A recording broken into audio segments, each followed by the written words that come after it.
While national leaders continue to focus on securing our borders, local authorities are working closer than ever with Mexican officials, and that's to continue building opportunities for both sides of the border. A new project is underway in Brownsville that officials say will bring more business and growth to the area. CBS 4's Tiffany Huerta spoke with leaders on both sides of the border and has more in linking sister cities. Innovative and unique are just some of the words that come to mind to leaders on both sides of the border about this new project. A new trail could soon link two cultural districts. Throughout history, there has been a long and growing commercial partnership between the United States and Mexico. As the Rio Grande Valley continues to work with Mexican leaders on increasing manufacturing projects, they have also been working behind closed doors on a secret project that they hope will bring two sister cities together. Lo pusimos junto con el Web Rail de manera paralela porque sabíamos que esta es la segunda fase. What started as a vision about 15 years ago turned into a reality in 2015. The West Rail Bridge, which connects Matamoros, Mexico and Brownsville, was the first of its kind in almost 100 years. Arturo de las Fuentes Hernández was the coordinator in Mexico. De que esta es una región y es una de las regiones más transitadas del mundo. Entonces, el 90% del comercio de México lo tiene con los Estados Unidos. He says the construction of the bridge was only the beginning of many other ideas for them.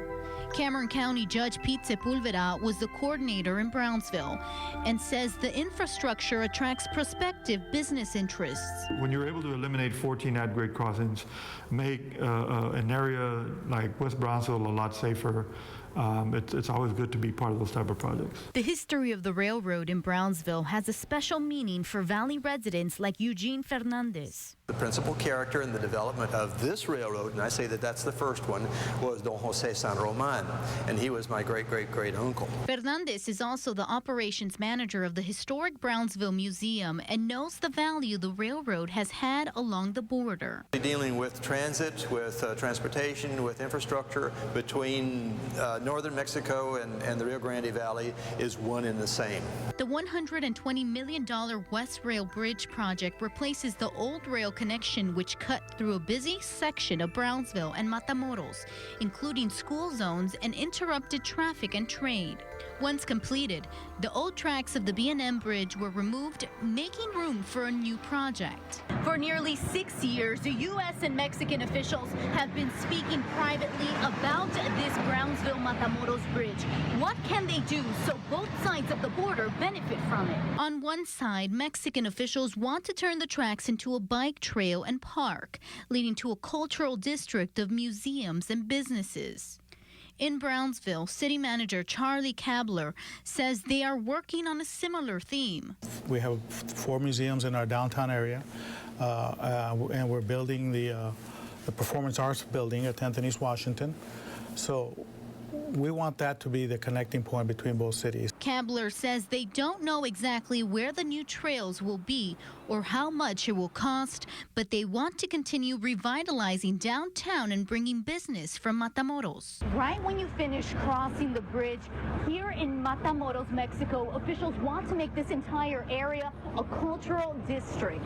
Tú vas a pasar de aquel lado y vas a poder tener la posibilidad de ir a aprender de la historia de México, aprender de la historia de Matamoros, conocer los diferentes museos y lo puedes hacer y lo vas a poder hacer caminando.